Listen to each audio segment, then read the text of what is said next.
city they're moving to is growing so fast, each new census is quickly outdated. But local experts estimate it's now home to 15 million people. Dhaka is perched on the leading edge of a global trend. For the first time in human history, the world has become more urban than rural. By mid-century, some 80% of the Earth's population will live in cities, many of them in the exploding slums of the developing world.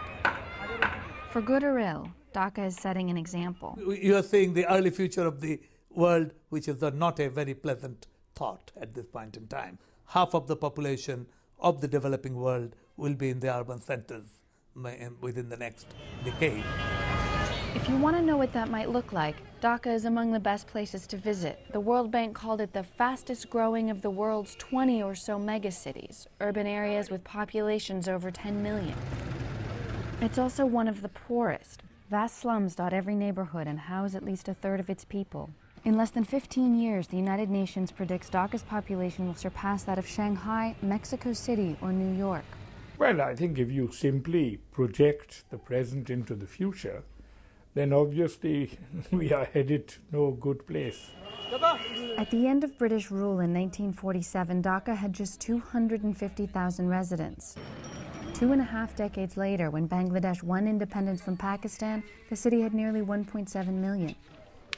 Since then, rural poverty and frequent natural disasters have pushed Bangladeshis to Dhaka at breakneck speed.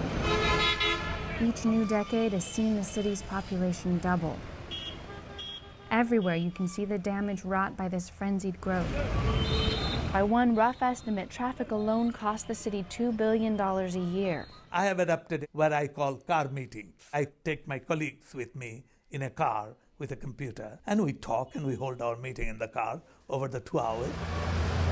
Raw sewage flows into lakes and rivers so polluted they're beyond treatment. Electricity and water networks strain to cope with surging demand.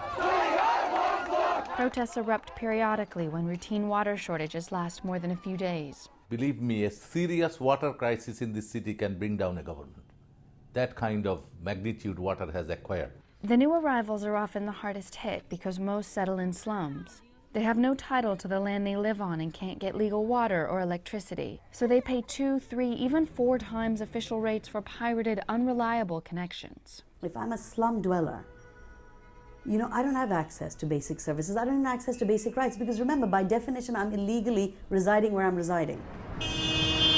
But new migrants keep pouring in. Some belong to Bangladesh's growing middle and upper classes who settle in the city's upscale neighborhoods. There, one-family villas are quickly being transformed into apartment complexes.